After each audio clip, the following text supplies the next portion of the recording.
Mesdames et messieurs, le quorum étant atteint, et comme d'autres vont sans doute encore venir, on peut démarrer sans problème.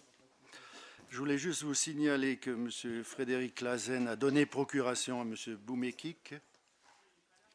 Oui, ben, on attend. David Lalégia à moi-même. Jacqueline Mangione à M. Usaï. Madame Rachida Kermaoui à M. Ananiche. Et M. Estrada à M. Bafir. Bonsoir à tous. Oui. Je voulais juste signaler que sans l'opposition, ce soir, le vote du budget n'aurait pas lieu. Je tiens juste à le préciser. Oui. Je dis ça, mais je dis rien. Oui. On vous écoute. On vous écoute.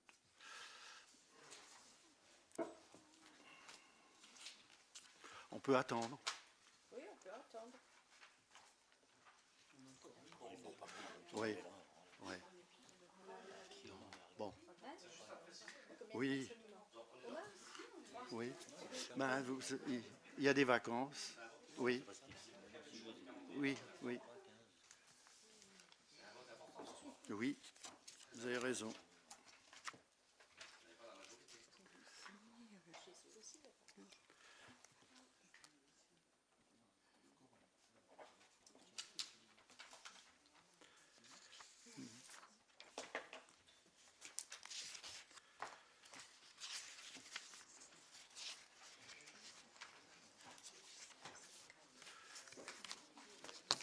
Bon, si c'est uniquement un rapport de force, on va y aller quand même.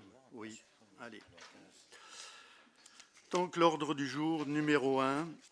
Alors, l'approbation du PV de la réunion du conseil municipal du 17 mars. Y avait-il des remarques à formuler? Si tel n'est pas le cas, qui est-ce qui est contre, qui s'abstient à l'unanimité? Je vous remercie.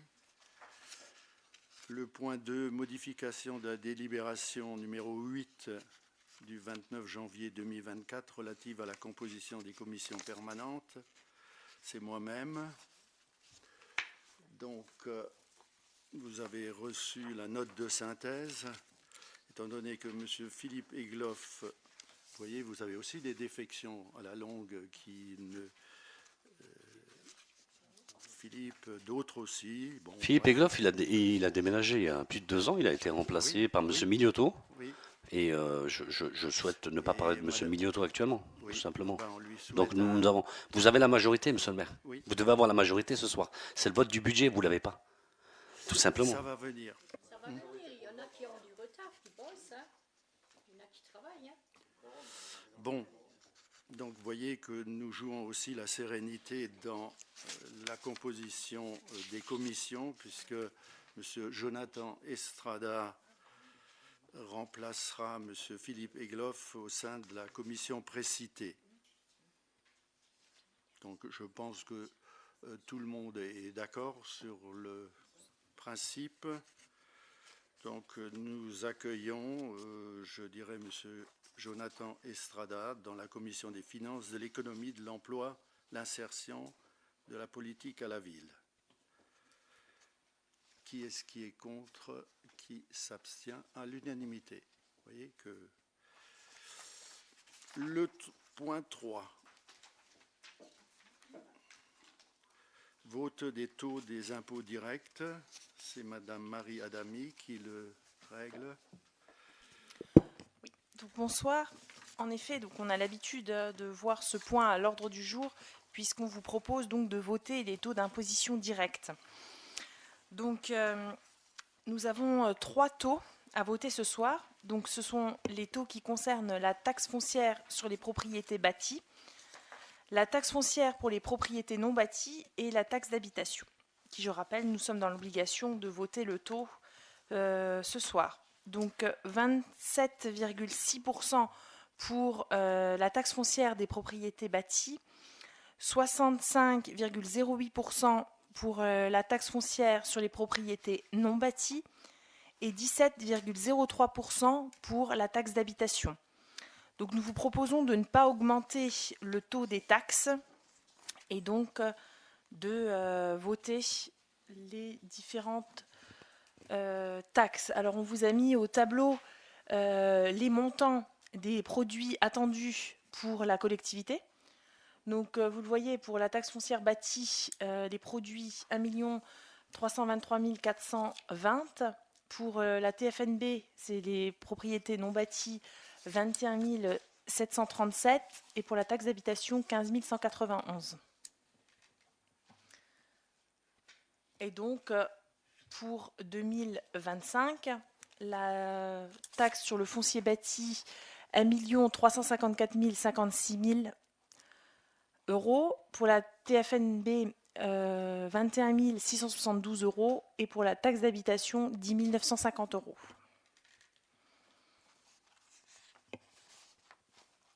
Donc, mes chers collègues, je souhaiterais intervenir en ce sens. On pourrait croire que cette proposition de délibération elle va dans le bon sens. C'est-à-dire qu'elle contribue à préserver le pouvoir d'achat des habitants de Far-et-Bersviller. Cependant, il convient d'être honnête avec les contribuables de ceux que vous n'êtes pas. Car le mécanisme de calcul des impôts directs et de la base de la taxe sur le foncier bâti prévoit une augmentation des bases de calcul. Les valeurs locatives foncières des locations d'habitation sont majorées par l'application d'un coefficient déterminé. Depuis 2018, en fonction de l'évolution de l'indice des prix à la consommation harmonisée, pour 2025, la hausse, elle sera de 1,71%. Vous confirmez ou pas? C'est le pouvoir d'achat, c'est l'érosion du pouvoir d'achat. Donc, entre 2018 à 2023, les bases d'imposition ont été majorées de 14,8%. Sur toutes les communes. Donc, pour prévaloir de ne pas augmenter les impôts, pour les habitants de Far-et-Bersviller, vous aurez dû, en retour, diminuer le taux du même pourcentage. Donc c'est pour cette raison que nous, on va s'abstenir.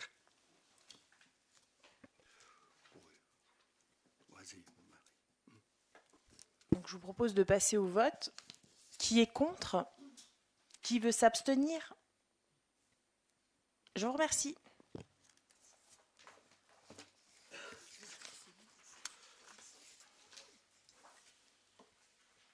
Donc, rapport budgétaire 2025, note de présentation brève et synthétique. Marie Adami. Donc, en effet, nous vous présentons donc tous les ans la note de présentation du budget. Donc, c'est une note brève. Donc, nous vous rappelons donc les différents montants des différentes sections. Donc, nous avons en 1 la section de fonctionnement. Donc, pour le chapitre 11 qui concerne les charges à caractère général, un prévisionnel de 2 189 850 euros.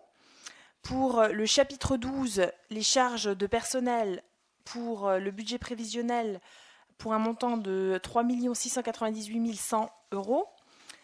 Le chapitre 75 qui concerne les autres charges de gestion courante, 1 20 400 euros.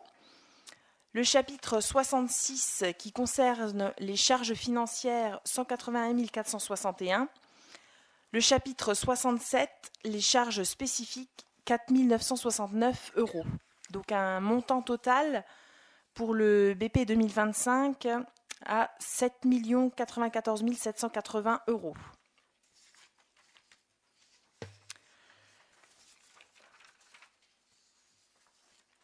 En recettes de fonctionnement, donc vous retrouvez les différents chapitres. Donc le chapitre 13, les atténuations de charges, donc 0.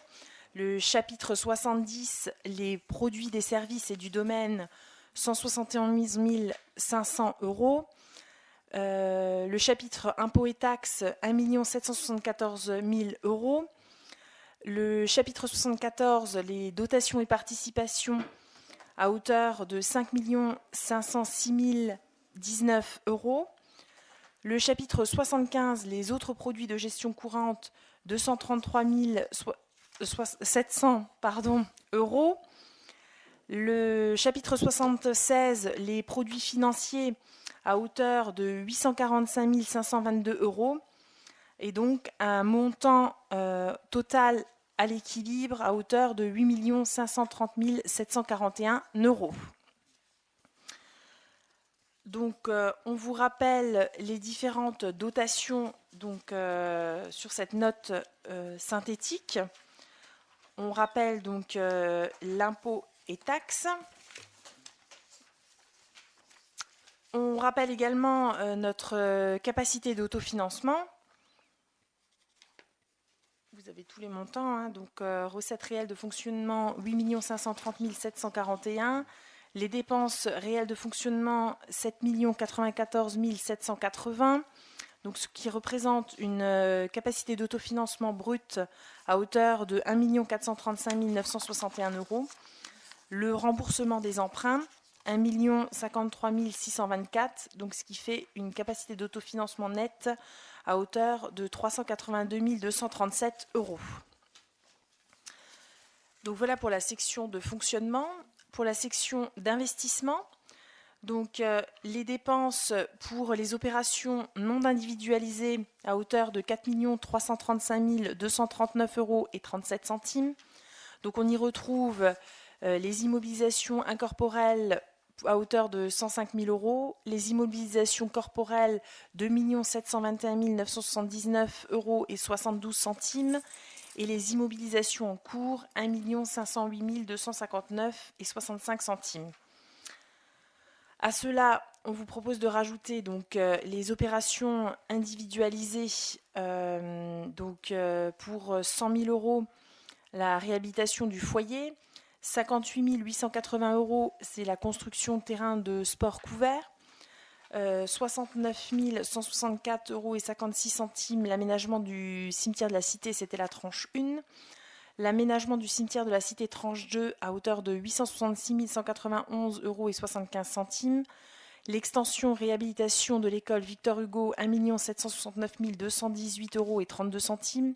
La rénovation du COSEC à hauteur de 100 000 €. La démolition de l'école Binet-Freinet pour 700 000 € et l'aménagement des bureaux pour le CCAS, 500 000 €. Donc on y retrouve également les différentes recettes d'investissement.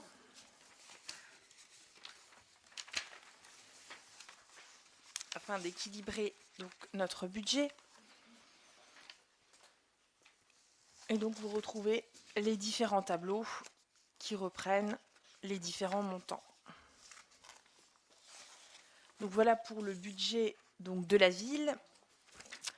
Vous avez également les tableaux qui reprennent l'ensemble des éléments pour nos budgets annexes. Donc à la page 8, le budget lotissement Le Rabelais. Donc la section de fonctionnement ainsi que la section d'investissement. Donc avec les différents montants, hein, donc les dépenses de gestion courante 158 000 €, les opérations d'ordre 1 243 783 €, les dépenses donc totales à hauteur de 1 401 783 €. En recettes, donc à l'équilibre, les recettes de gestion courante 150 000 €, les opérations d'ordre 1 251 783 €. Et donc un total à hauteur de 1 401 783 € en fonctionnement. En investissement, les dépenses à hauteur de 1 898 650 €. Idem en recettes puisque ce sont des présentations des comptes donc équilibrés. Pour la partie du budget donc eau potable, également en section de fonctionnement, donc les dépenses de gestion de service à hauteur de 5 100 €, les charges financières à hauteur de 63 275 € et 88 centimes, les charges exceptionnelles 6 378 € et 60 centimes, les opérations d'ordre 110 000 €, donc un total de dépenses cumulées à hauteur de 184 754 € et 48 centimes. Idem pour les recettes. Pour l'investissement, donc les dépenses d'équipement 97 980 € et 57 centimes. Les dépenses financières 39 821 € et 52 centimes.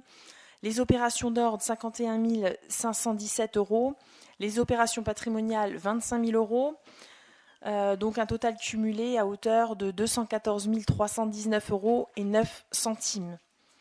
Donc un budget équilibré avec le même montant en recettes. Donc voilà pour la présentation brève et synthétique du budget primitif 2025. Merci pour cette présentation de cette note. Alors concernant cette note de synthèse, elle a comme objectif la maîtrise des dépenses, de contenir la dette et de mobiliser les subventions. Encore une fois, votre façon de faire s'apparente à du mensonge. Mes chers collègues, sincèrement, il faut ouvrir les yeux. On vous fait avaler des couleuvres. Vous annoncez dans ce document la maîtrise des dépenses. Et en même temps, vous écrivez dans la note une augmentation des dépenses de 10,24%. Soit 726 000 euros de plus, dont 327 000 euros pour les charges à caractère général, et encore 368 000 euros pour les charges de personnel. De surcroît, vous présentez les recettes de fonctionnement, avec une perte de 115 000 euros. J'ai l'intime conviction qu'il n'y a plus de capitaine sur le bateau à Faré-Berzuler. Le bateau prend l'eau, de partout. Vous ne maîtrisez plus la barre. Et votre objectif est d'échouer ou de couler notre commune. Maintenant que vous avez la connaissance de la manière négative dont notre commune est gérée, que chacun prenne ses responsabilités lors du vote du budget. D'ailleurs, je pense qu'on pourrait demander à ce que ce soir, le vote du budget soit à bulletin secret. C'est une proposition qu'on peut valider. En tout cas, nous, on prend acte de la note et on se retrouve tout de suite après pour le point suivant. En tout cas, voilà l'analyse que nous, on en fait, quoi. Merci. Oui, je n'ai pas voulu vous interrompre, puisque d'après une phrase célèbre de Napoléon, il ne faut jamais interrompre un interlocuteur pendant qu'il est en train de commettre une erreur. Alors moi, je voudrais aussi à mon tour, de temps en temps, vous asticoter, puisque vous avez cette manière de le faire. Moi, j'ai été surpris de la légèreté, de la prise en compte, je dirais, d'un document lors de la dernière commission des travaux et de l'urbanisme, où on vous a envoyé en temps voulu les documents nécessaires et auxquels vous aviez le temps, manifestement, de les suivre comme il se doit. Moi, je parle du cahier de charge du plan local d'urbanisme. Vous savez que c'est un document avec une base réglementaire qui est là pour assurer le développement en bonne et due forme de la collectivité pour les 15 années à venir, dans les domaines de l'urbanisme, mais aussi dans les domaines du développement économique, de la biodiversité, ainsi de suite. Je m'étonne que vous soyez venu à ce moment-là, les mains dans les poches, puisque la lecture de ce document devait sans doute être trop fastidieuse ou trop difficile, trop technique pour vous. Toujours est-il que nous, en amont, on avait déjà pris les devants au niveau du SCOT et ainsi de suite pour bien montrer, je dirais, cette envie d'aller de l'avant et d'assurer un avenir serein à notre collectivité. Il ne s'agit pas de fanfaronner comme vous le faites actuellement. Nous, on fait preuve d'humilité, mais aussi d'esprit d'expertise et surtout de bon sens. Alors, à vos mots, nous, on ajoute des actions.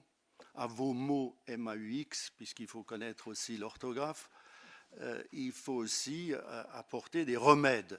Nous les apportons en temps voulu. Et la preuve est là, c'est que Faré-Berzuler est une ville qui veut et qui va réussir à la campagne. Voilà. On parle du budget, là, des dépenses. Mais ça fait rien. Vous me parlez d'une commission des travaux, même, monsieur le maire. Non, mais je vous ai écouté. Je vous ai écouté. Oui. Vous souhaitez ce soir avoir un échange. Lors du dernier débat d'orientation budgétaire, vous avez refusé le dialogue. Mais merci pour vos précisions de nos interventions au sein des commissions. Bien sûr, le PLU, ça fait plus de 2 ans et demi quand vous parlez d'avancée, mais je crois qu'on va parler d'inaction. Ça fait plus de 2 ans et demi qu'on vous sollicite pour une modification, mais on ne va pas rentrer là-dedans. L'idée, c'est du budget. Est-ce qu'il y a une augmentation de 10,24 points du budget de fonctionnement? Vous savez très bien que l'État nous oblige à majorer les catégories C et B, entre autres, et forcément, ça a un indice, je dirais, de majoration sur le budget de fonctionnement. Bien d'accord qu'il y a 10,24% d'augmentation. On verra tout à l'heure Oui. le budget. On est bien d'accord que nous avons une perte de 115 000 euros sur les recettes. Mais on a un autofinancement aussi important que vous oubliez de souligner, puisqu'il plafonne à quelques 800 000 euros. Eh bien d'accord que nous avons, en plus cette année, vous prévisionnez 368 000 euros d'augmentation de charges de personnel. On est bien d'accord? Oui. Ok. Donc Napoléon, on va le laisser là où il est. Et Ça fait rien. je vous remercie. Oui, voilà. Allez. Ça vous... Oui. Pardon, monsieur le maire, je rappelle quand même ce soir que lors de la présentation des budgets, les recettes, autant les dépenses, nous sommes dans l'obligation de les inscrire au budget, alors que les recettes, et si vous avez étudié donc le budget, vous voyez que le FCTVA, nous ne l'avons pas inscrit, et donc les recettes peuvent rentrer, nous pouvons les encaisser sans qu'elles ne soient prévues dans le budget. Donc voilà le delta que vous remarquez. Mais c'est normal, on le présente tous les ans comme ça. Il est tout à fait normal que nous, on le précise, quoi. Donc, on est les garants, vous êtes les garants de la gestion des comptes de la ville. Donc aujourd'hui, c'est le dernier budget du mandat. Aujourd'hui, il y a une augmentation de 10,24%, dont, je le rappelle, 327 000 euros pour des frais à caractère général, dont 368 000 euros pour les frais de personnel. Donc il est tout à fait normal que, à la différence de ce que M. le maire vient de le citer, on travaille nos notes, on travaille les budgets. Le débat contradictoire fait avancer les choses.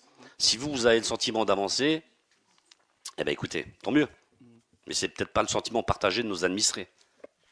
Moi, j'ai l'impression que vous vous arrêtez, et s'arrêter, c'est reculer. Bon. Oui. Oui.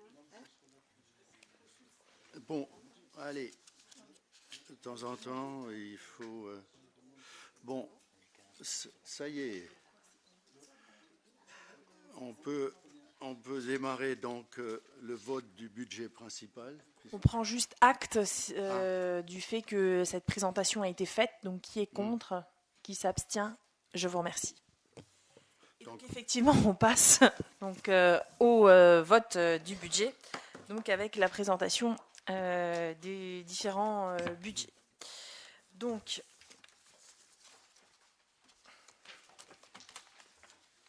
bon, on a la majorité, alors on peut le signaler aussi. Voilà. Merci pour ceux qui ont pu venir entre-temps, puisqu'ils sont aussi tributaires d'un emploi du temps chargé. Voilà. Le quorum, oui, oui. Plus. Le quorum et la majorité.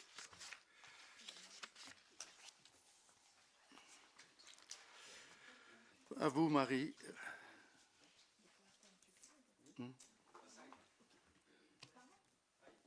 five, yes. Si on est en anglais maintenant. Mais je fais pas le budget en anglais.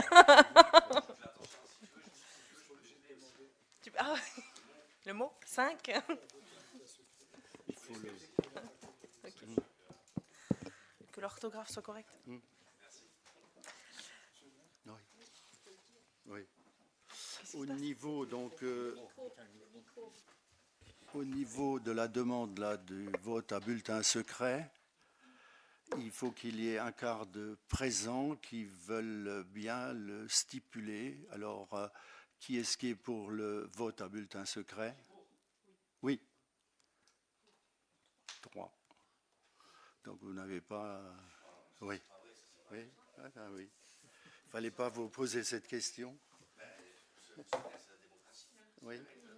Mais bon, il faut maîtriser les secrets de la démocratie aussi. Oui. Oui. Napoléon, c'est le soleil d'Austerlitz ce soir. Bon, allez, Marie. Merci. Oui.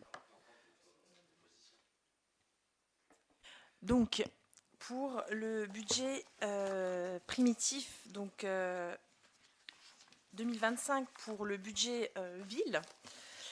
Donc, ah, ça marche pas. On vous avait présenté un petit PowerPoint.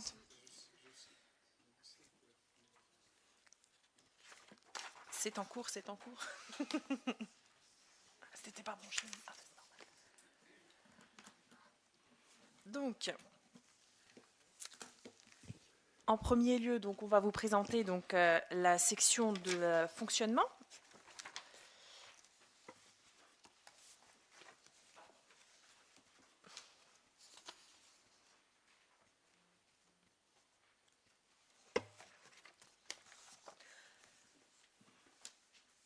Donc, page 9, hein, vous avez l'habitude d'avoir ces documents. Hein, on retrouve, je ne vais pas vous le relire, mais effectivement, la présentation et les vues d'ensemble avec les différents montants de nos différents budgets, avec bien sûr les reports de l'année N-1. Donc, pour les recettes de fonctionnement, donc, je vous représente les montants qu'on vous propose donc, pour 2025. Donc, pour le chapitre, alors je rappelle ce soir, hein, effectivement, nous votons par chapitre.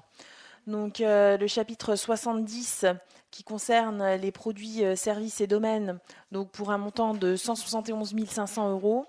Le chapitre 73 pour les impôts et taxes à hauteur de 1 970 000 €. Les dotations et participations à hauteur de 5 397 329. Le chapitre 75, les autres produits, 233 700 €.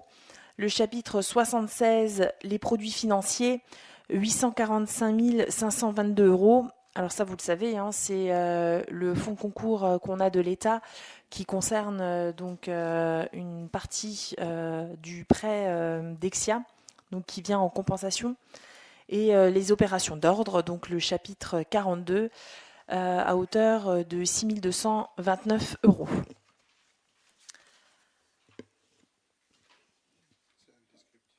Donc, pour chaque chapitre, on retrouve, donc on vous a détaillé les différents chapitres. Donc, on retrouve notamment dans le chapitre 70, les redevances du service périscolaire à hauteur de 50 000 €, la mise à disposition du personnel au CCAS à hauteur de 72 000 €, les redevances halte garderie pour 22 000 €, les concessions du cimetière 15 000 € et les redevances des domaines publics marchés 6 000 €. Le chapitre 74, ce sont les différentes dotations. Donc la dotation des communes, la dotation de solidarité rurale et la dotation de solidarité urbaine. Donc 1 300 000, 270 000 et 3 185 000 € pour notre DSU. Concernant les dépenses, donc pareil, nous votons toujours par chapitre. Donc les charges à caractère général, donc 2 189 850 €. Les charges de personnel, 3 698 100 €. Les autres charges de gestion courante, 1 20 400 €. Les charges financières, 181 461 €. Les charges spécifiques, 4 969 €. Et les opérations d'ordre, 1 529 500 €. Donc, les charges à caractère général, on y retrouve donc l'énergie, le chauffage urbain, donc 355 000 € pour l'énergie, 286 500 € pour le chauffage urbain, 124 500 € pour tout ce qui concerne les différentes maintenances, le nettoyage des locaux, 322 500 € et les redevances pour les services, 92 100 €.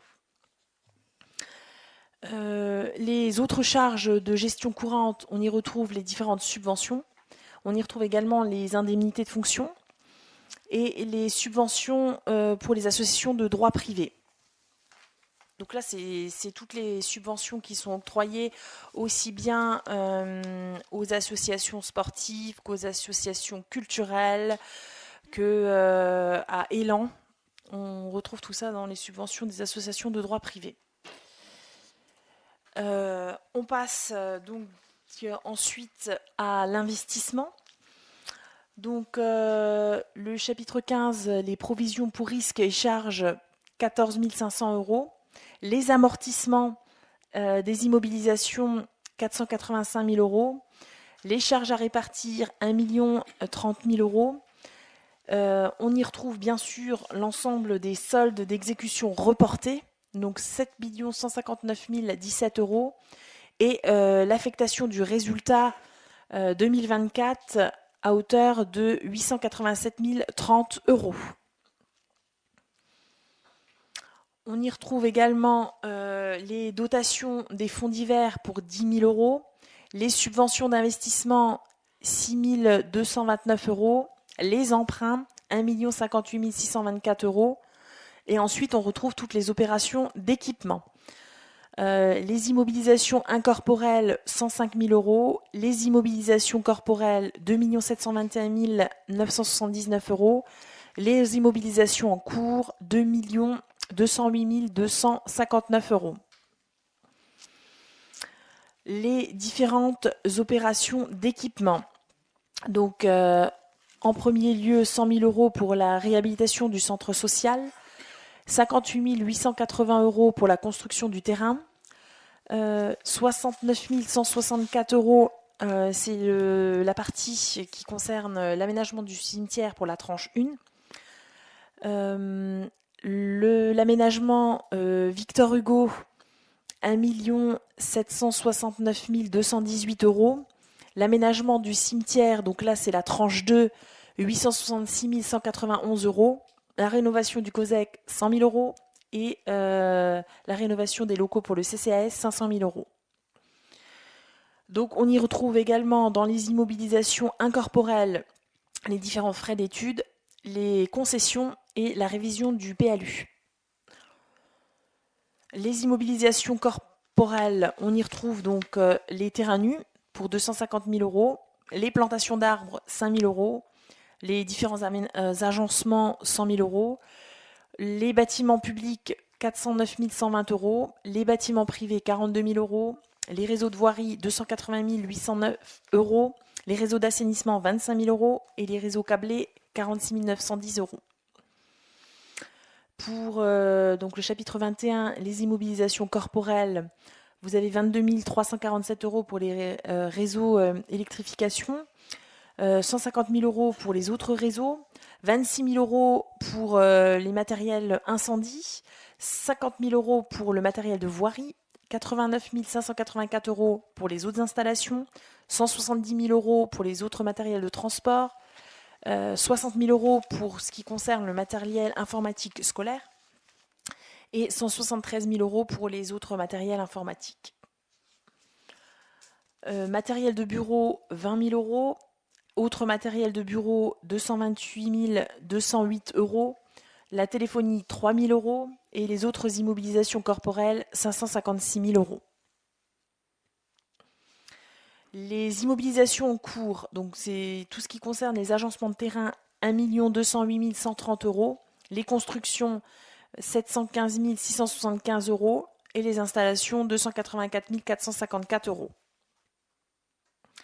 Donc là, on vous a fait effectivement un récapitulatif de l'ensemble des éléments que vous trouvez donc, dans le grand document où vous avez ligne par ligne, article par article, donc les différentes dotations. Et donc on vous a présenté donc, ces tableaux-là pour que ce soit plus lisible ce soir. Donc voilà pour le budget principal. Donc, si vous voulez intervenir peut-être tout de suite, on vous laisse la parole. Personne qui souhaite intervenir. Ah oui, mais c'est ouvert, hein, bien sûr. Hein. Tout le monde peut prendre la parole sans problème. Alors merci pour cette présentation. Donc bien entendu, après sa lecture, on exprime des réserves quant au budget présenté pour 2025. Il faut cesser d'empiler les dépenses de fonctionnement. Juste pour parfaire votre connaissance à tous mes collègues, je vous rappelle juste qu'en 2020, nous avons un budget prévisionnel de dépenses et de fonctionnement de 7 763 782 euros. En 2025, les dépenses s'élèvent à 8 624 280, soit 860 000 euros de plus en 5 ans. C'est comme ça, au moins, on a tous le même degré d'information. C'est le signe pour nous d'une mauvaise gestion et de l'absence totale de vision à court terme. C'est le propre de l'inaction qui amène à ce résultat. Je vous le dis avec sérieux, monsieur le maire. Vous n'évaluez aucune des politiques et des dépenses que vous menez si bien que vous augmentez sans cesse les dépenses alors qu'il faudrait mieux les contenir. Il faut mettre un terme à ces méthodes. Vous embauchez sans compter. Vous dépensez sans compter. Vous investissez sans compter. Après 5 ans d'inaction. Ne soyez pas complices de cette situation, mes chers collègues. Demain, il va falloir rendre des comptes à la population. Lors du DOB, vous avez refusé le débat, mais vous nous avez interpellé sur un point très précieux. Vous avez fait référence à la perte de la population et au risque de votre Farimbers-Villers sous la barre des 5000 habitants. La conséquence directe d'une telle situation, à l'horizon 2027, est une perte de 3,2 millions d'euros de recettes. Je constate simplement qu'aucune prise en compte dans ce budget de cet élément crucial qui doit se produire dans 2 ans. C'est bien une preuve supplémentaire que vous avez perdu la boussole. Vous emmenez Farimbers-Villers vers un avenir maîtrisé, contrôlé et dirigé. Vous allez laisser Farimbers-Villers en faillite. Notre groupe va voter contre, pour les raisons que je viens de vous exprimer. Et j'en avais appelé à une demande avec un bulletin secret, dans l'espoir que chacun puisse prendre ses responsabilités, parce que je crois que le minimum, dans le cadre de la présentation de ce budget, c'est de s'abstenir. En tout cas, notre groupe va voter contre. Merci. On ne va pas s'éterniser sur les propos tenus par M. Karim. On va le voter tel que. Moi, je pense qu'au niveau de l'opinion publique, bien sûr, on essaye toujours de noircir le tableau. Moi, j'ai bonne presse, je le sais. Et d'ailleurs, il vaut mieux parfois se taire, parce qu'un silence assure un triomphe. Monsieur le maire, moi j'avais juste un point à rajouter. Les accusations de faillite, c'est quand même lourd de conséquences quand vous le dites. Vous n'avez aucun document, vous n'avez rien, vous sortez ça, des choses comme ça. Même si le Républicain Lorrain est là, mais quand on fait des accusations, surtout quand on dit que la ville est en faillite. Je ne sais pas si vous vous rendez compte du mot. Alors, je n'ai pas dit que la ville était en faillite, j'ai dit nous allons à la faillite. Et d'une part, d'autre part, excusez-moi, je m'adresse à nos administrés. Je ne m'adresse pas à la presse. La presse est là pour relater les informations. Il faut arrêter avec eux. Je sais que c'est difficile pour vous. Sans raconter de conneries aussi. Non, mais on ne raconte pas de conneries. C'est trop facile. Nous avons une perspective à 2 ans. On sait très bien que... Vous êtes en campagne, on le sait. Par contre, de mettre des accusations, de raconter n'importe quoi, honnêtement, je ne sais pas, c'est pas digne d'un candidat, je peux vous le dire. La baisse de démographie, elle est générale. Encore que chez nous, elle est moins, je dirais, assurée, puisqu'on essaye de fixer une population, de la sédentariser. On a le BEST qui permet de récupérer, je dirais, de nouveaux locataires, tant mieux. Mais il est clair aussi qu'il y a un delta inquiétant entre les décès et les naissances. Mais ce n'est pas uniquement chez nous que ça se passe. On a tout intérêt. Je vous ai parlé des réserves foncières. Vous croyez qu'on attend que les merles cuits tombent du ciel? Au contraire, c'est en prévision d'installer des nouveaux logements pour permettre à des gens de revenir chez nous et aussi de fixer la population pour ne pas passer sous le cap des 5000 habitants.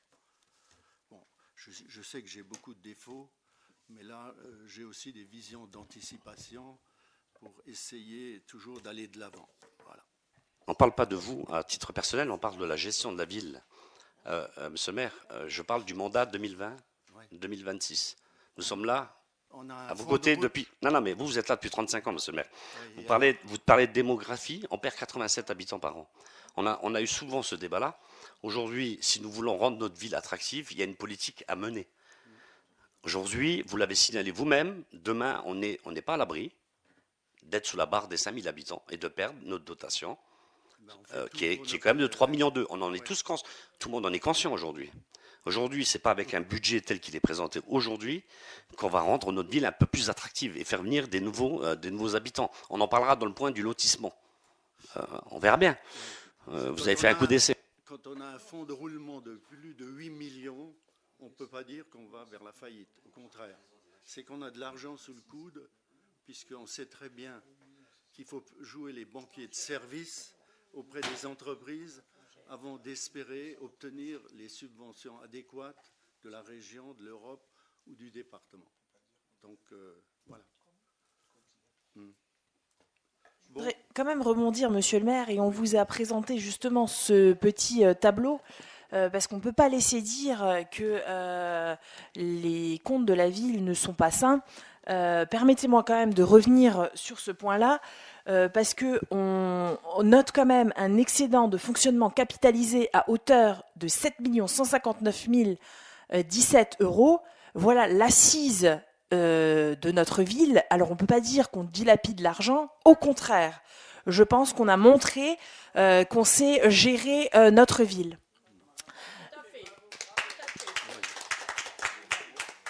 Et de plus, je rappelle que nous avons en résultat 887 000 €, et je le rappelle tous les ans, ce qui nous permet d'investir pour notre ville, pour nos habitants, pour aller, comme disait monsieur le maire, de l'avant. C'est une des rares villes où on garde l'éclairage public nocturne. Ça a un coût aussi, mais c'est aussi pour assurer une sécurité publique. Ça a peut-être une dépense, mais je pense que dans l'intérêt de nos concitoyens, il était tout à fait normal qu'on maintienne l'éclairage public nocturne. Très bien. Pas le cas dans d'autres collectivités à droite. Je crois que vous l'avez indiqué ici même, je crois que c'est la gendarmerie qui vous a demandé de laisser les lumières allumées. Mais qu'importe, c'est bien. Ah bon. Mais attendez, vous parlez d'un budget, vous parlez de 7 millions, mais c'est normal, pendant 10 ans, il ne s'est rien passé ici. Il ne s'est absolument rien passé. Aujourd'hui, vous êtes à la 5e année de votre mandat. Aujourd'hui, vous nous annoncez 4,4 millions d'investissements. Mais vous n'étiez pas là pendant 20 ans aussi, hein, ça. Là, Il mais- faut le faire rappeler. Bah, oui, C'est pas- mais Mais c'est pareil. Oui. En 20 ans, il y a beaucoup de choses aussi qui s'y est passé. Demandez voir alentour ce que les gens pensent.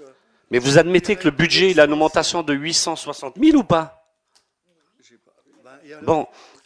Donc, monsieur le maire, en 5 ans, vous avez augmenté nos dépenses de 860 000 € oui, encore. de fonctionnement. Je ne parle pas d'investissement. Ouais. Je parle sur le fonctionnement. Je ne vous réponds pas parce que vous êtes à côté, je dirais, de la situation financière de la ville. Les chiffres parlent d'eux-mêmes. Mais ce qui est encore plus affolant, c'est que vous avez une assise depuis toutes ces années, et que pendant toutes ces années, Ben, il s'est passé écoutez, quoi? Fréberzuller est jalousée un peu partout, justement, parce qu'elle n'a pas versé dans les phénomènes de banlieue. C'est une ville d'avenir. Il y a le zeste qui va venir. Il y a des extensions du lotissement. Il y a le papilloft et ainsi de suite. Vous dites qu'on ne fait rien, mais bien sûr qu'on fait. Et vous serez encore surpris d'apprendre d'autres choses, en attendant mieux. Oui. Bon. Oui, allez. Je vous propose donc de passer au vote. Donc, pour la section de fonctionnement en dépenses et en recettes, 8 624 280 €.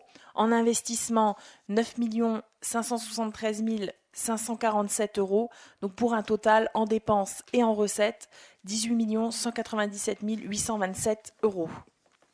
Donc, qui est contre? Qui veut s'abstenir? Je vous remercie.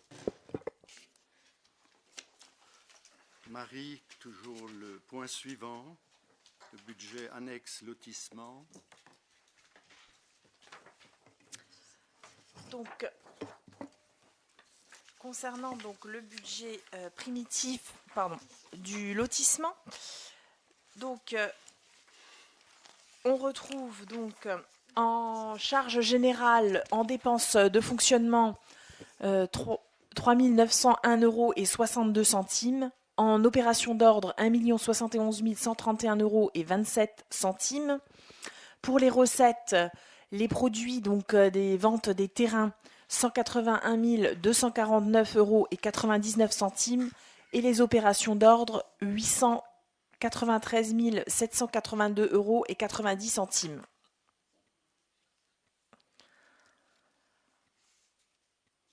Donc, ce qui représente un montant donc global à hauteur donc en section de fonctionnement dépenses recettes 1 401 783 et en investissement 1 898 650 € pour un total de 3 433 €. Pardon, trop de chiffres.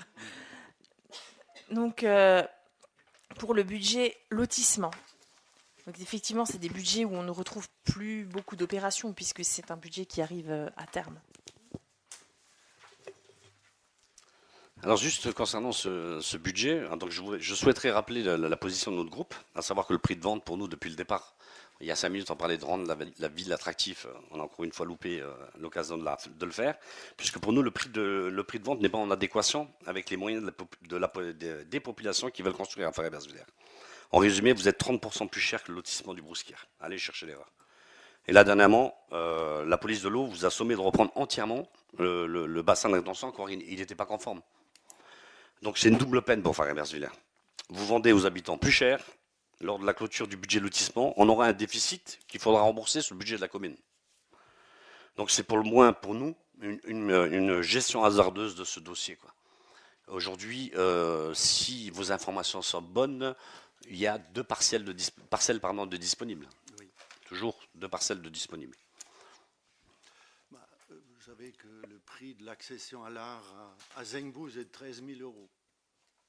Donc nous, on est à 12 500. C'est le prix, je dirais, global, général, qui est appliqué par rapport au coût des matériaux et de tout ce que les entrepreneurs, au niveau de l'estimatif, nous imposent aussi.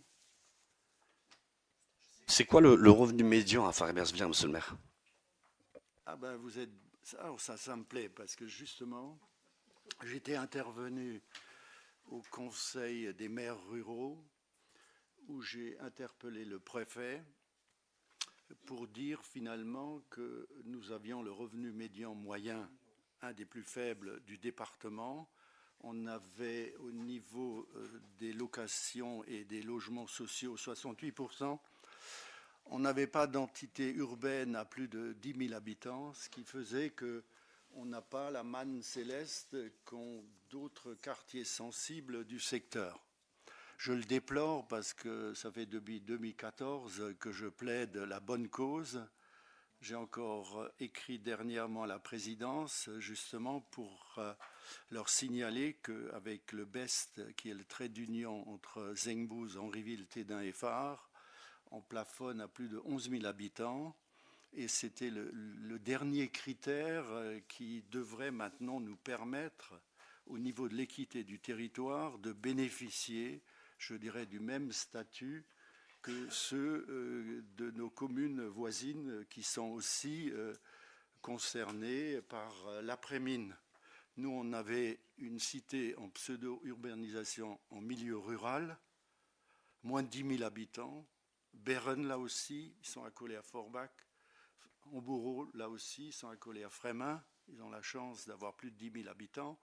Nous, on se bat. On se bat avec nos moyens pour créer de l'emploi. Et j'aurais espéré de la part du grand frère qu'est l'État, je dirais un retour d'ascenseur, parce que lorsqu'on peut comme ça injecter 160 millions d'investissements privés dans un développement économique, l'État en retour aurait aussi pu nous favoriser, mais bon, pour le moment, on attend. Donc vous voyez qu'on se bat aussi. On n'y peut rien, mais on ne baisse jamais les bras pour aller de l'avant. Voilà. Mais avec tout ce que vous venez de me dire, là, monsieur le maire, c'est combien l'art du... on vend combien l'art? Parce que vous me parlez de Zengbouz, là. Je vous parle de Farey-Bersvillers. Vous avez commercialisé l'art à combien, monsieur le maire?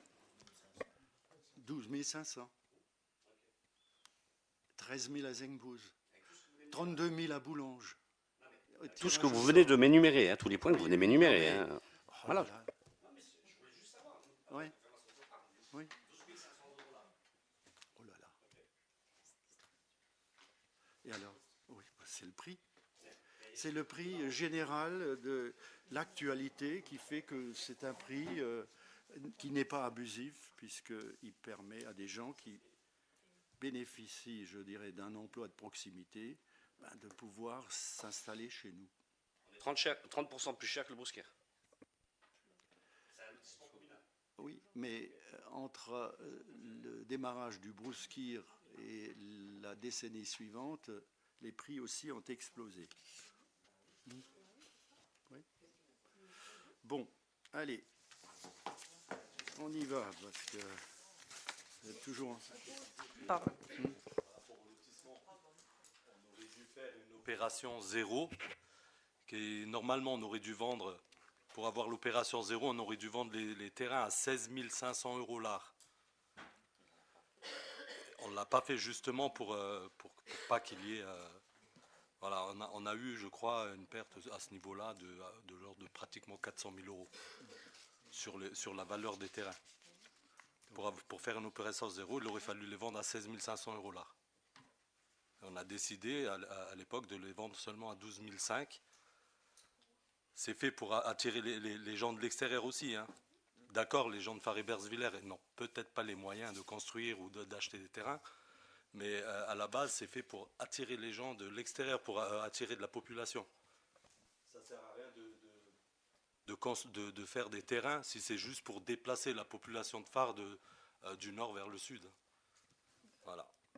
Enfin, on n'a pas le même sens de la gestion de la ville, puisque on sait très bien qu'il y a une faille sur Faré-Bersviller, qu'il y a beaucoup de démolitions, et on veut favoriser les prix, on veut favoriser à ce que les gens puissent construire et demain avoir un bien. Donc on ne déplace pas, on rend cette ville attractive. Tu parles de 16 000 €, c'est un lotissement communal. Donc lorsque je vois des dépenses, moi, de fonctionnement augmenter, il y a peut-être des dépenses qui se justifient totalement. Et je pense qu'on aurait été dans le même sens que vous. Parce que si nous voulons rendre notre ville attractive, tu parles des gens de l'extérieur, mais la priorité, c'est quand même pour nous de s'occuper de nos administrés d'abord. Après, si dans le développement de notre politique locale, on a la possibilité de faire venir des gens de l'extérieur, tant mieux. Mais aujourd'hui, de dire que c'est le prix d'un art à Zembouze, moi je parle de Faré-Bersviller, donc monsieur le maire m'a bien expliqué les choses. Le revenu médian à Faré-Bersviller, il est à 10 500 €. Je doute qu'avec 10 500 € aujourd'hui, on puisse se permettre d'acheter 6 arts et demi. Donc ça fait à peu près 80 000 € avec des frais de notaire. Je doute très sincèrement. Mais je dis ça, mais je dirais.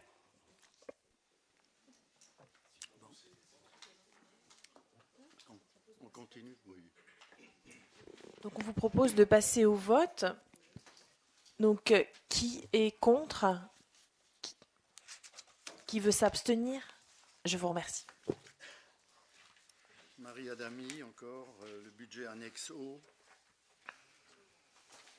Alors, pour le budget O, donc pareil, hein, vous retrouvez l'ensemble des éléments, vous retrouvez l'ensemble donc des éléments dans les documents qui vous ont été transmis.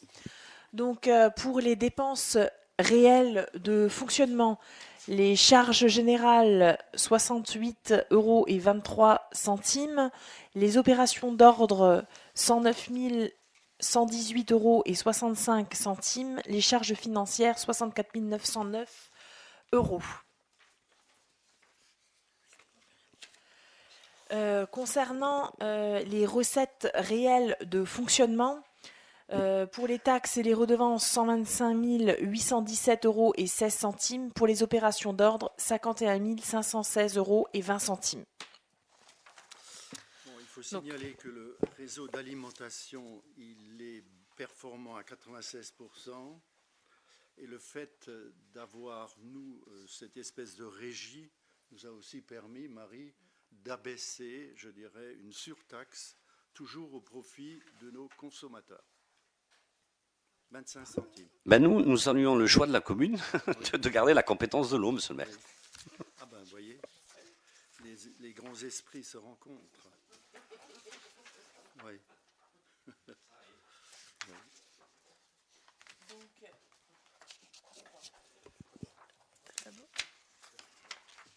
Donc, pour la section d'exploitation, en dépenses et en recettes, 184 754,48 €. En investissement, 214 319,09 €. Donc pour un budget total à hauteur de 399 073,57 €. Donc qui est contre? Qui veut s'abstenir? Je vous remercie. Marie Adami, encore, le point 8. maintien des tarifs de la taxe locale sur la publicité extérieure, la TLPE. Donc effectivement, concernant donc la TLPE, vous retrouvez donc les différents tarifs qui sont appliqués. Donc en sachant évidemment que toutes les enseignes inférieures ou égales à 7 mètres carrés sont exonérées. Donc les superficies inférieures ou égales à 12 mètres carrés, 16,70 €. Les superficies supérieures à 12 mètres carrés, inférieures à 50 mètres carrés, 33,40 €. Et les superficies supérieures à 50 mètres carrés, 66,80 €. Pour les dispositifs publicitaires et préenseignes avec des supports non numériques, pour les superficies inférieures ou égales à 50 mètres carrés, 16,70 €. Supérieures à 50 mètres carrés, 33,40 €. Et pour les dispositifs publicitaires et préenseignes avec des supports numériques, pour les superficies inférieures ou égales à 50 mètres carrés, 50,10 €. Et pour les superficies supérieures à 50 mètres carrés, 100,20 €. Donc on vous propose de maintenir les différents tarifs pour la publicité, taxe sur la publicité extérieure, pardon. Et aucun commerce de proximité de la localité n'est concerné. Donc vous voyez qu'on fait aussi l'effort de ne pas abuser de la situation auprès des commerçants sédentaires.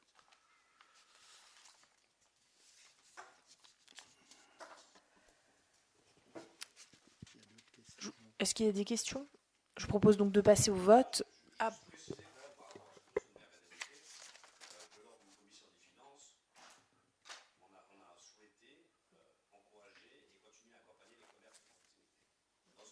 Oui, ben, Ça a été dit, on le sait. oui. Donc, oui. Qui est contre? Qui veut s'abstenir? Je vous remercie. Qu'est-ce qu'il y avait? Non, je voulais juste voir récupérer. Il y en a deux, et après il y a une troisième qui passe. Il y en a que deux. Si. Si. Il y en a une, c'est sur 12 pages. Ah. Bon, Monsieur Berbaz, schéma départemental d'accueil et d'habitat des gens du voyage. Oui. Donc bonsoir. Alors, j'expose les motifs. Après une phase de concertation dans les arrondissements et le recueil de l'avis de la commission départementale consultative des gens du voyage, la révision du schéma départemental d'accueil et d'habitat des gens du voyage entame son ultime étape par les consultations des organes délibérants des communes et des établissements publics de coopération intercommunale concernés tels que prévus par les dispositions de l'alinéa 2, l'article 1er de la loi numéro 2000-614 du 5 juillet 2000. Donc ce projet de schéma prévoit notamment pour Frémin-Merlebach le maintien d'une aire permanente d'accueil de 40 places. L'ensemble du document peut être consulté en mairie aux jours et aux heures d'ouverture. Le conseil municipal donc est appelé à se prononcer sur ce schéma. Juste une petite observation par rapport à ce point. Je fais juste remarquer à l'ensemble de mes collègues que malgré ce schéma, Faré-Bersvière n'est pas à l'abri pour autant de l'installation des gens du voyage sur notre territoire. Sauvagement, oui. Ouais. C'est arrivé. Mais un Oui. peu partout. Hein. Oui, un peu partout, sur le banc. Mais bon, nous, on a Ouais, fait ouais. le plus vite possible. Oui, oui. Non, on n'est pas à l'abri, personne n'est à l'abri. Oui. Donc voilà, on passe au vote. Qui est contre? Qui s'abstient? Je vous remercie. Le point 10, toujours à M. Abdelhakim Berbaz. Oui. Donc elle concerne alors le paiement par la plateforme FayPip pour le recouvrement des droits de place. Donc j'expose les motifs. Donc la loi de finances rectificative pour 2017 a créé l'obligation pour les collectivités territoriales de mettre à disposition des usagers un service de paiement en ligne. Donc le décret publié le 3 août 2018 a fixé les conditions de l'échéancier. Cette obligation s'applique à toutes les collectivités encaissant annuellement des recettes supérieures à 5 000 €. L'obligation s'est appliquée en juillet 2019 pour les collectivités ayant des recettes supérieures à 1 million d'euros, en juillet 2020 pour celles encaissant plus de 50 000 euros et au 1er janvier 2022 pour les autres. Ces services de paiement sont destinés à encaisser les recettes de la vente des produits ou de prestations de services. Pour ce faire, un portail de paiement en ligne a été mis à disposition des collectivités par la DGFP, intitulé, pareil. De toute façon, ils ont le texte sous les yeux. Donc, FEPIP. Et les recettes sont encaissées par la mise en place d'un TPE. À l'avenir, les modes de recouvrement seront donc les suivants. Numéraire, chèques bancaires postaux ou assimilés, paiement via le Pay FIP, contre remise d'un reçu à l'usager. En cas de dysfonctionnement du TPE, le régisseur procédera temporairement à l'encaissement par le biais des tickets de droit de place.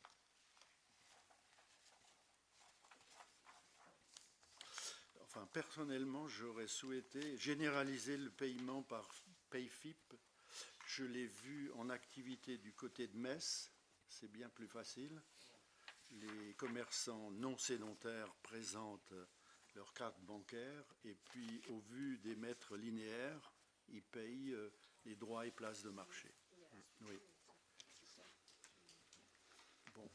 En attendant que ça se mette en place. Ce qui vous empêche de le généraliser? Rien du tout. Rien. Oui.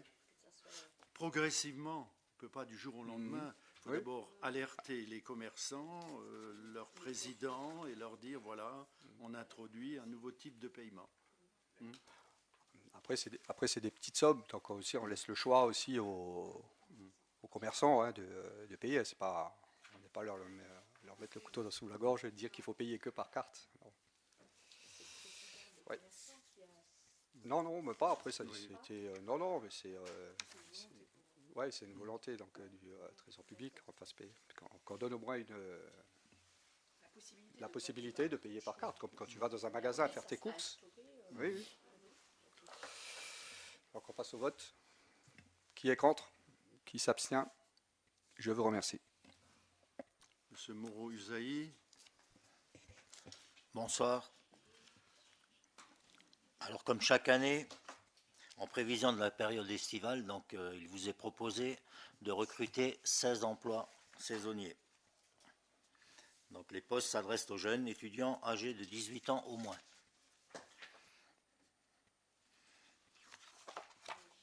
Est-ce que vous avez des questions?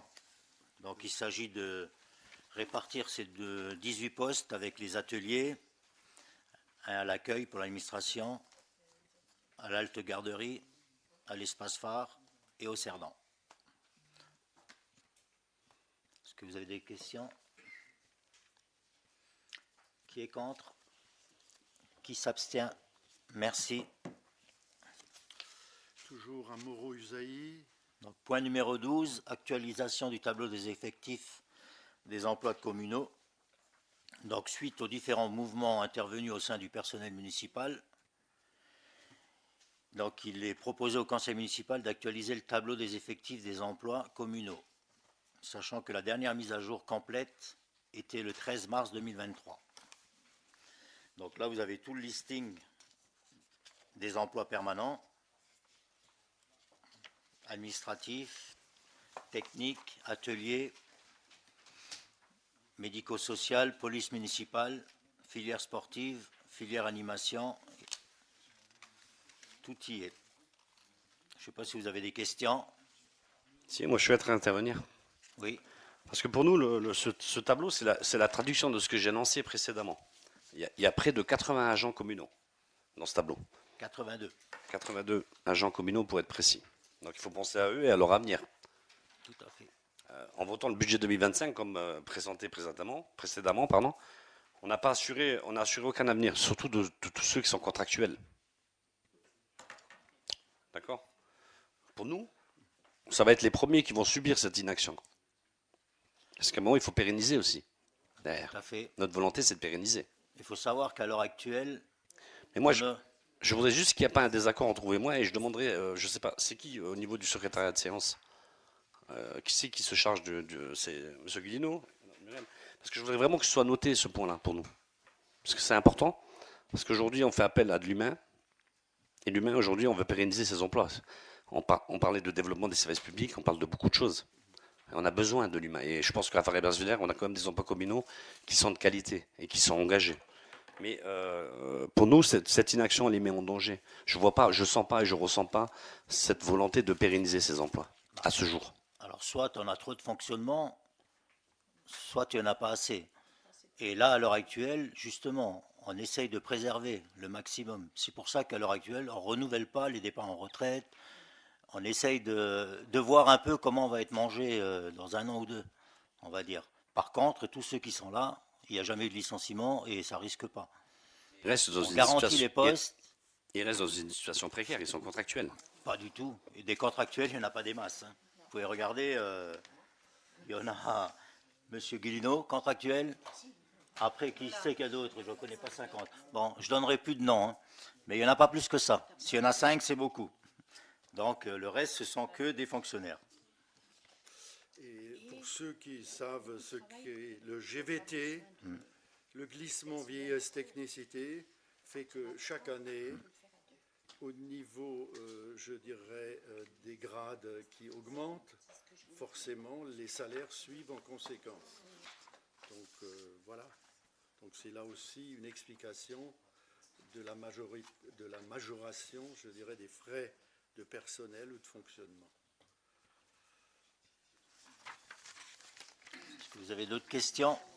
Vous avez compris le sens de ma phrase? Ouais, ok, merci. C'est notre préoccupation première. Qui est contre? Qui s'abstient? Merci. Encore un, M. Moreau-Usaï. Alors, mise en place d'une part supplémentaire IFSE régie dans le cadre du RICEP. Donc, maintenant, il s'agit, au niveau des régies, on ne peut plus les laisser comme ça dans la fonction publique, on est obligé de l'intégrer au RICEP.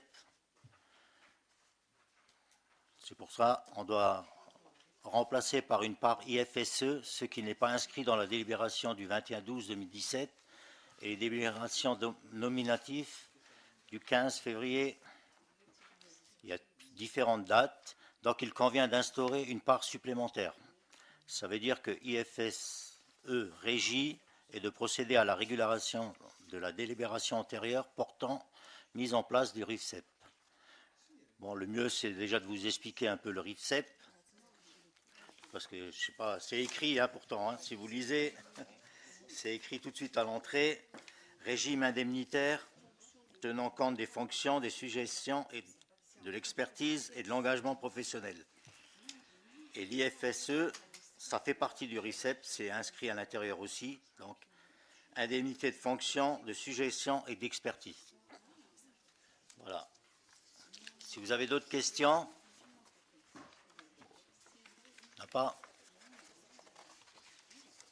Donc vous avez un tableau pour les régisseurs en ce qui concerne les recettes et les primes que ça peut leur allouer au niveau du RICEP. Pas d'autres questions? Qui est contre? Qui s'abstient? Merci.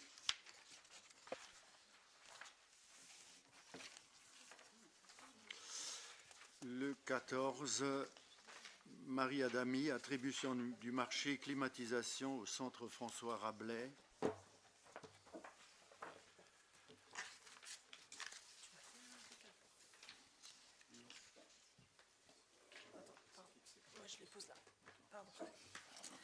Donc, concernant donc l'attribution des marchés, donc on avait une CAO, commission d'appel d'offres, justement, où on a revu l'ensemble des éléments concernant cette attribution.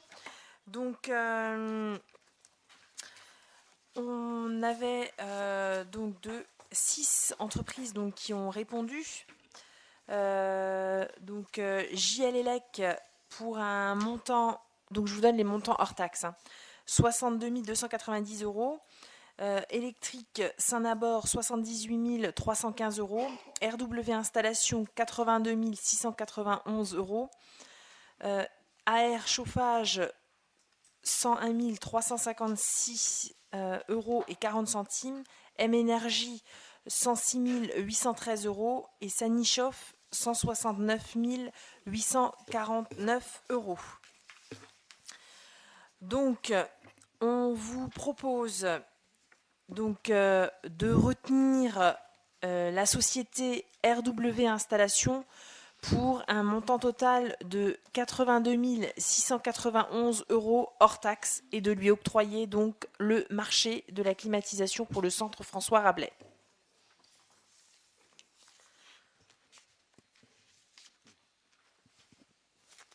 Est-ce qu'il y a des questions? Alors, je vous propose de passer au vote. Qui est contre? Qui veut s'abstenir? Je vous remercie.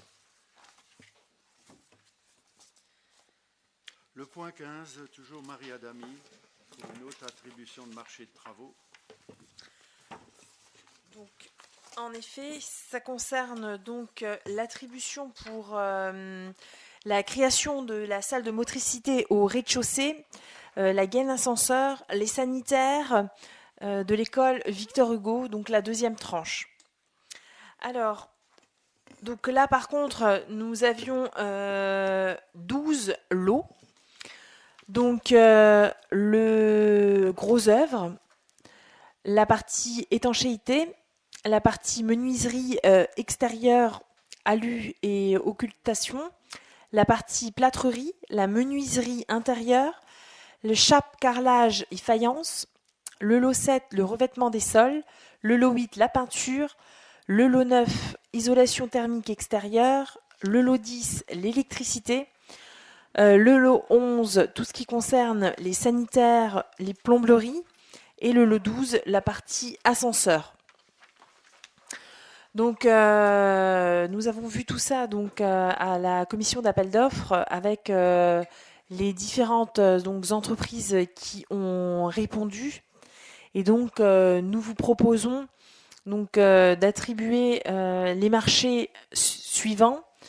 Donc, pour le lot 1, à CIR BAT à hauteur de 163 216 euros et 10 centimes. Le lot 2 à Soprema pour 29 667 euros et 63 centimes. Le lot 3 à la société Fenêtre Schmitt pour un montant de 51 378 euros. Le lot 4 à la société Petrovic Père et Fils pour un montant de 62 250 euros et 50 centimes. Le lot 5 à la société Zenaker pour 91 364 euros. Le lot 6 à la société Prince pour un montant de 21 540 euros. Le lot 7 à la société Visio Peinture pour un montant de 34 470 euros. Le lot 8 pour la société Visio Peinture pour un montant de 41 622 euros. Le lot 9 à la société Les Peintures Réunies pour un montant de 22 000 euros. Le lot 10 à JL Elec pour 46 570 euros.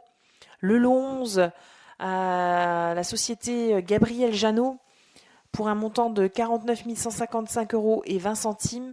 Et le lot 10 à la société TK Elevator pour un montant de 21 900 euros. Donc ce qui nous fait un montant total de 635 133 euros et 43 centimes. Et on vous rappelait que dans nos estimatifs, on était à 718 000 euros.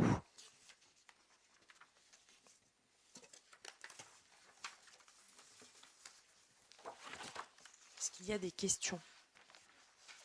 Alors je vous propose de passer au vote. Qui est contre? Qui veut s'abstenir? Je vous remercie. Le point 16 me concerne, c'est la demande de subvention à Ambition Moselle, aménagement de la RD 910 entre le chemin du Brouskir et le giratoire de la Cité, rue du Dragon, ainsi que la voie d'insertion vers le complexe Marcel Cerdan. Je voulais encore rappeler à votre mémoire, je dirais, le dernier effort qu'avait fait M. André Villemout, puisqu'avec moi-même, nous sommes allés voir à l'époque le président Weiten pour acter, je dirais, cette rénovation. Il était d'accord. Je l'ai revu samedi, il y a 2 semaines, où je lui ai reparlé de ce projet qu'il acquiert. Et donc, je pense que vous avez lu un peu tout ce qui est prévu, puisqu'on sait que c'est une route accidentogène. On a tout intérêt à vouloir la sécuriser. On avait déjà pris par anticipation des contacts avec CDC Habitat parce qu'on pense qu'à hauteur de la boulangerie-pâtisserie, il faudra aménager un parking, voir avec les riverains le moment venu, voir également avec les commerçants comment on peut judicieusement engager les travaux, sachant également qu'il y a une desserte de prévue vers le Crédit Mutuel, à la fois pour fluidifier le trafic et faire en sorte qu'il n'y ait plus de danger à ce niveau-là. Je tiens compte des propos de Madame Piesta à l'époque qui souhaitait effectivement avoir des pistes cyclables. On va essayer de le concrétiser en sachant qu'il faudra sans doute réduire l'empiètement de la route au plus bas pour pouvoir avoir une extension de côté. Sachant que la gendarmerie, par exemple, ne veut pas de trottoir le long de leur brigade pour les raisons que l'on comprend. Et donc, tout ça, il faudra en tenir compte. Toujours est-il que je ne sais pas si je vous ai donné l'estimatif des travaux. Hein, ils l'ont? Ah bon, ils l'ont, ah, d'accord. OK. Donc, vous voyez qu'on arrive à 2 12 654 € et que nous souhaitons donc une subvention du département à hauteur de 550 000 €. S'il n'y a pas de questions. Si. Oui, ben oui, forcément. Non, mais attendez, monsieur le maire. Oui. Sinon, vous feriez fausse route. Non, mais on essaie d'apporter notre pierre à l'édifice. On essaie d'apporter notre pierre. Je sais que pour vous, c'est difficile de l'entendre, mais vous savez que nous sommes très attachés au dialogue avant la prise de délibération. Oui. La force de constater que c'est qu'il n'y en a pas. On découvre ça ce soir. Ça fait partie de votre catalogue des 3 Suisses. Méfiez-vous de la redoute. Non, comme mais je vous non, l'ai dit, non. hein. Pour l'instant, ils tiennent tête. Mais blague à part, quoi. C'est un énième projet pour nous de votre catalogue 3 Suisses. Ouais. Oui. Bon, alors Je vais terminer. Non, Allez, attendez, je vais terminer. Oui. Parce que c'est un sujet important. On l'avait abordé en début de mandat avec un certain nombre de vos conseillers. C'est un vrai sujet, hein, la sécurisation de cette route. Bah oui. C'est un vrai sujet pour les habitants de Faray-Verzulaire. Je crois que c'est une vraie demande. Et aujourd'hui, encore une fois, vous nous présentez ça ce soir en conseil municipal. Il n'y a eu aucune concertation. Vous n'avez même pas pris en compte l'aménagement des voies douces. Vous nous présentez un projet tel qu'il est là. Même il y a des choses qui me frappent quand même, quoi. C'est-à-dire qu'on est sur un sujet, vous avez parlé pendant X et X années d'une concertation, des réunions. Nous allons aller voir les administrés. À ce jour, il n'y a aucune réunion qui a été mise en place. Mais le plus frappant, c'est le montage financier, quoi. Même pas les pistes cyclables, il n'y en a pas. Aujourd'hui, hein. Et là, vous l'avez rappelé, vous avez dit, puisqu'on a participé à la commission des travaux, je suis venu les mains dans les poches, mais on a peut-être abordé quand même des sujets. On l'a abordé avec vous. Maintenant, vous nous dites que la gendarmerie ne souhaite pas les pistes cyclables le soir même de la commission. Vous l'avez affirmé. Un trottoir. Un trottoir. Autant pour moi, excusez-moi. Enfin, moi, ce qui me dérange, c'est le financement. Donc, le financement, il est à hauteur de 1,2 million pour la ville. C'est ce qui est inscrit sur le budget.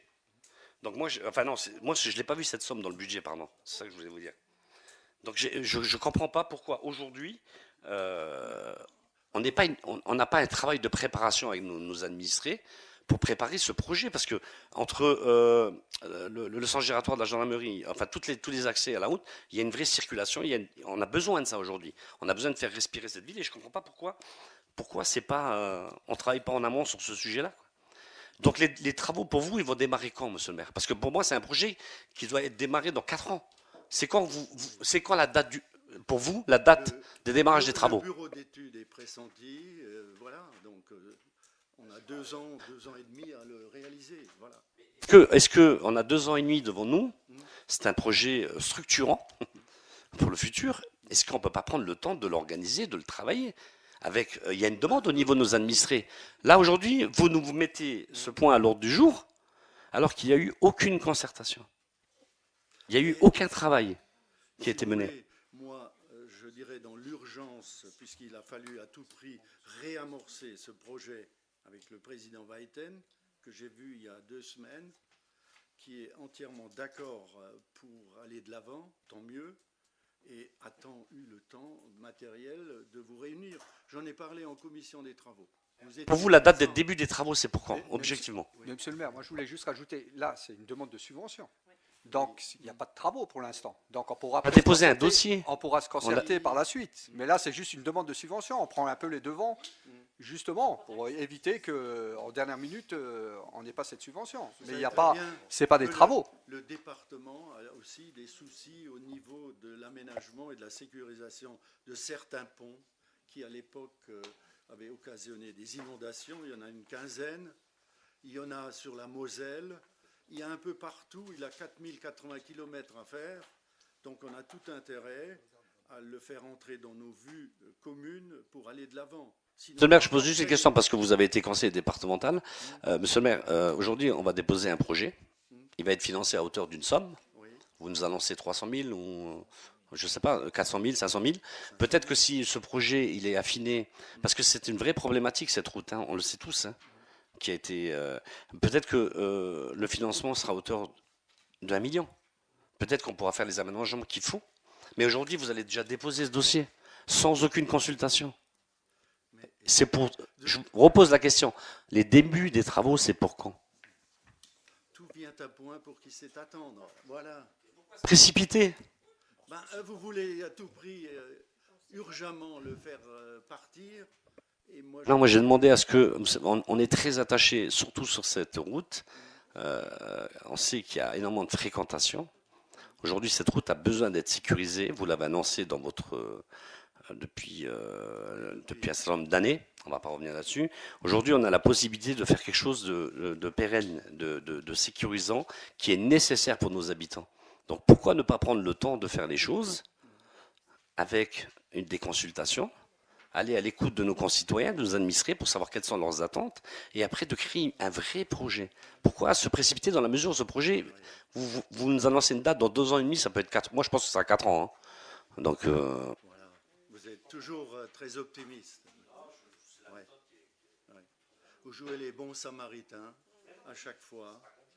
Ouais.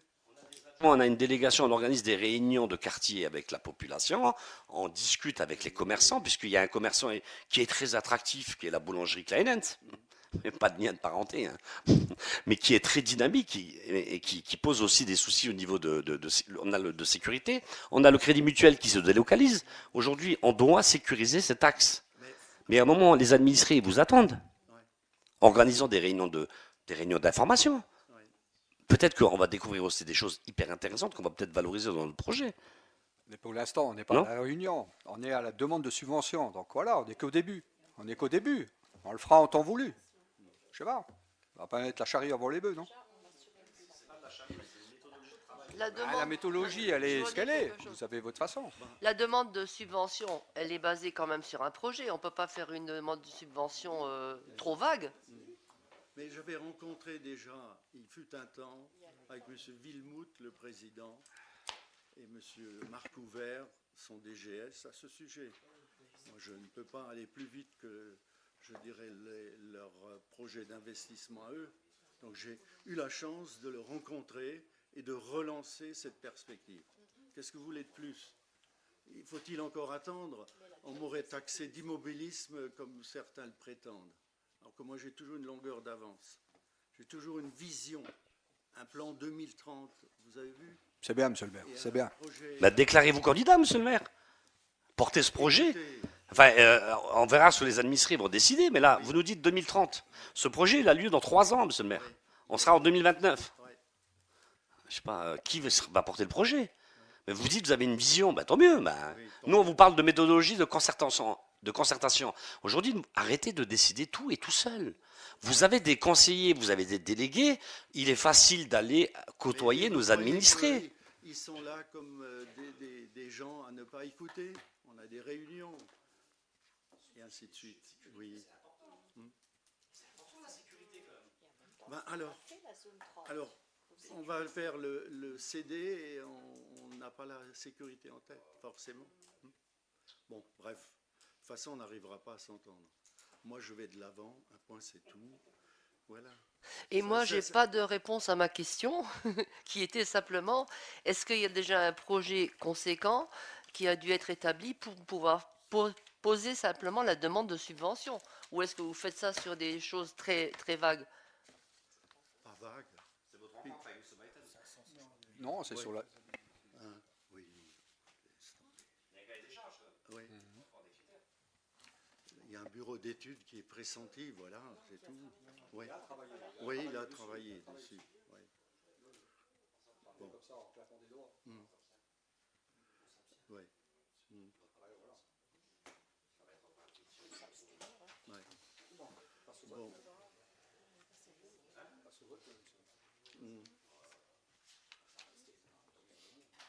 Bon, comme on a fait le tour de la question, puisqu'on parle de sécurité, on parle de voies d'avenir, je vois mal qu'on puisse barrer ce projet alors qu'il est d'une vitalité importante pour la collectivité.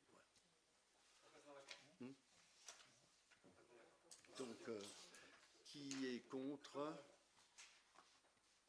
Qui est contre? Personne. Qui est contre? Oui. Alors, je ne vous ai pas entendu. Ah bon, d'accord. Donc, oui. Bah, il faudra aussi prévenir la population que vous vous abstenez à ce niveau-là, au niveau sécurité. Hein. Oui, voilà. Oui. Oh là là, c'est... oui. Bon, allez. Pas inscrit à l'ordre du jour, pardon. Je vous ai fait une demande d'autorisation pour des réunions publiques citoyennes, puisqu'on a décidé avec notre équipe d'aller à la rencontre des habitants. Ça fait 2 semaines, je sais que vous avancez, mais j'aimerais bien avoir l'autorisation. Mais vous l'avez. Il faut la formaliser quand même, monsieur le maire. Je vous ai fait un mail, une demande officielle. Oui. Oui. En plus, oui. Merci. Vous voyez que vous faites du coq à l'âne puisque ce n'était pas inscrit à l'ordre du jour. Voilà. Oui, oui, oui, oui. OK. Oui, c'est vrai. Pour vous faire entendre. Oui. Le 17, remboursement du montant d'une concession cimetière. Mouterem, Monsieur Mouterem Satilmis. Bonsoir à tous. Donc, en date du 18 janvier 1994, une concession avait été accordée à Madame Malika El Baja pour l'inhumation de sa maman. Donc, cette concession est arrivée à échéance le 16 janvier 2024. Une des sœurs de Madame El Baja avait procédé en décembre 2023 au renouvellement de cette concession à son nom. Il s'avère que ce renouvellement n'est pas possible à son nom. Le titre de concession a donc été annulé et Madame El Baja a effectué le renouvellement de la concession de sa maman pour une durée de 30 ans, moyennant la somme de 110 €. Il convient donc d'autoriser le remboursement de cette somme à Madame Yamina Braun. Qui est contre? Qui s'abstient? Merci. Modification de la délibération du 25 novembre 2024. C'était un échange avec Soult entre la commune et Madame et Monsieur Benoît Adami et Madame Marie-Noël Bigel. Je ne sais pas si on a le plan.